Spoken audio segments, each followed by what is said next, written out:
Around. So those of you that would like to make comments, just get either Professor Gaddy's attention or Representative Owenby's attention, if you would, please. Who's first?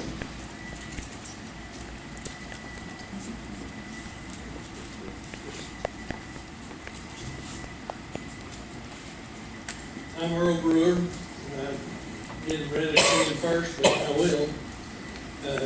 I'm here today to address my concerns about the Arbuckle-Simpson Aquifer, and I also have a concern about some information that I've received from Farm Bureau as well. I'm a voting member of Farm Bureau, have been there for many years. I get my insurance there. I love Dean and Maryland that serve us in Tishomingo, and they've always been good representatives for the Farm Bureau and has represented me as well.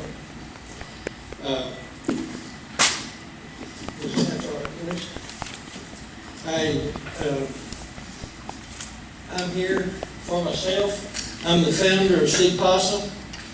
John Bruno, Gary Green, and Ray Loki were the original founding members of CPASA. We gathered people around us to work, and it was quite an inspirational effort on everybody's part, and that have property over the aquifer and maintain their livelihoods based on the water that's supplied by the aquifer. It was quite a struggle. It took us over a year. We started in 2002, and in 2003 we passed Senate Bill 288. 288 called for a study of the aquifer to determine the viable annual yields of the aquifer. And I don't know where you would find a more extensive study of an aquifer than was done on Arbuckle-Simpson. It took a long time.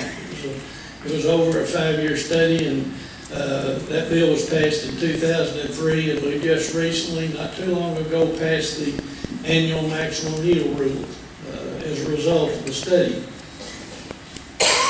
I'm not here representing CPASA. I don't even belong. I'm here representing myself and the people that worked so hard and tirelessly for 2 years to get this bill passed. And we all depend on the aquifer. Every town that's over the aquifer or uses the aquifer for its livelihood has got to have it. It's a sole source aquifer, and I don't think there's anybody sitting up there or that works for Farm Bureau that doesn't know what a sole source aquifer is. And so I won't go into details about that, and there's no need in trying to go through details of a study that all of you know very well what the results are.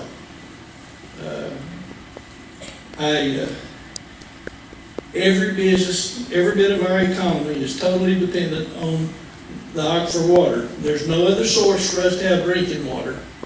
And what's been done in the way of an annual yield is to try to establish some kind of a sustainable use of our water that will allow us to have water for our continuing economy and for our grandchildren. And so I don't want anything done that jeopardizes that, and I'm here to speak to that. The second part of what I want to have to say is we have a right to property rights, but we also have a responsibility, and everybody has rights to things. And a great man once said, "The man who wrongly holds that every human right is secondary to his profit must now give way to the advocate of human welfare who rightly maintains that every man holds his property subject to the general right of the community to regulate its use to whatever degree the public welfare may require it." And I can't think of a better example of that than the annual yield that's been set by the Oklahoma Water Resources Board. That was set many long years ago. I believe it was set in 1910 by a great man by the name of Theodore Roosevelt.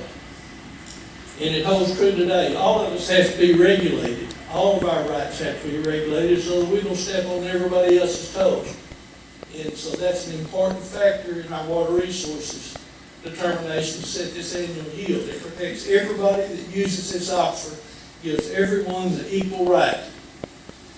The last thing that I want to address is a email that I got that went out to a number of people. I know there's several people on the email list that went out from Mr. John Collison. It went out to a lot of people that opposed the passage of Senate Bill 288, and they worked tirelessly to defeat it. Some members of the Farm Bureau. It says, just a quick update.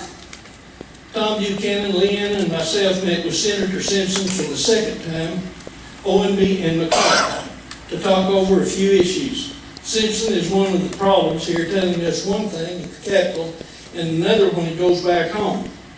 We've called him out on spreading rumors and spreading false information. Our meeting was good and calmed down the House members.